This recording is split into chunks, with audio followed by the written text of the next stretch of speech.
हनुमान जी और शिव जी की युद्ध कथा। हनुमान जी भगवान शिव के अवतार हैं, ये बात तो हम सभी जानते हैं, लेकिन हनुमान जी और भगवान शिव का युद्ध भी हुआ था, ये बात बहुत कम लोग जानते हैं।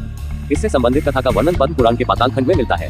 आज हम आपको इस बारे में बता रहे हैं। जब श्री राम ने अश्वमेध यज्ञ किया तो यज्ञ का घोड़ा घूमते घूमते देवकुल नाम के नगर में जा पहुंचा। उस नगर के राजा का नाम वीरमणि था। वीरमणि भगवान शिव का परम भक्त था, इसलिए देवकुल की रक्षा स्वयं भगवान शिव करते थे। वीरमणि के पुत्र रुक्मांगद ने जब यज्ञ का घोड़ा देखा, उसे बंदी बना लिया। ये बात जब घोड़े की रक्षा कर रहे शत्रुघ्न को पता चली तो उन्होंने देवकुल पर आक्रमण करने का निश्चय किया। शत्रुघ्न और राजा वीरमणि की सेना में भयंकर युद्ध छिड़ गया। हनुमान जी भी वीरमणि की सेना का संहार करने लगे।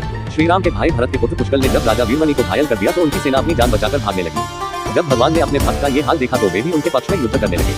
भगवान शिव को युद्ध करते देख शत्रुघ्न भी वहां आ गए। दोनों में भयंकर युद्ध होने लगा। भगवान शिव ने वीरभद्र को पुष्कल से नंदी को हनुमान जी से युद्ध करने के लिए भेजा। वीरभद्र और पुष्कल का युद्ध 5 दिन तक चलता रहा। अंत में वीरभद्र ने पुष्कल का वध कर दिया। ये देखकर शत्रुघ्न को बहुत दुख हुआ। शत्रुघ्न और क्रोधित होकर शिव से युद्ध करने लगे। उनका युद्ध 11 दिनों तक चलता रहा। अंत में भगवान शिव के प्रहार से शत्रुघ्न बेहोश हो गए।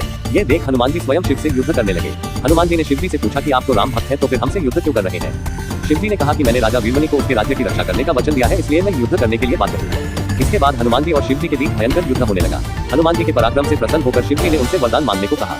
तब हनुमान जी ने कहा कि इस युद्ध में भरत के पुत्र पुष्कल मारे गए हैं और शत्रुघ्न भी बेहोश है। मैं द्रोणगिरी पर्वत पर संजीवनी औषधि लेने जा रहा हूँ, तब तक आप इनके शरीर की रक्षा कीजिए। शिव जी ने उन्हें ये वरदान दे दिया। इधर हनुमान जी तुरंत द्रोणगिरी पर्वत आए और संजीवनी औषधि लेकर पुनः युद्ध भूमि में आ गए। उस औषधि से हनुमान जी ने पुष्कल को पुनः जीवित कर दिया और शत्रुघ्न को भी स्वस्थ कर दिया। शत्रुघ्न और शिव जी में फिर से युद्ध होने लगा। जब शत्रुघ्न किसी भी तरह से शिव जी से नहीं जीत पाए तो हनुमान जी ने उनसे श्री राम को याद करने के लिए कहा। शत्रुघ्न ने ऐसा ही किया। श्री राम तुरंत युद्ध भूमि में प्रकट हो गए। श्री राम को आया देख भगवान शिव भी उनकी शरण में चले गए और वीरमणि आदि योद्धाओं से भी ऐसा ही करने को कहा।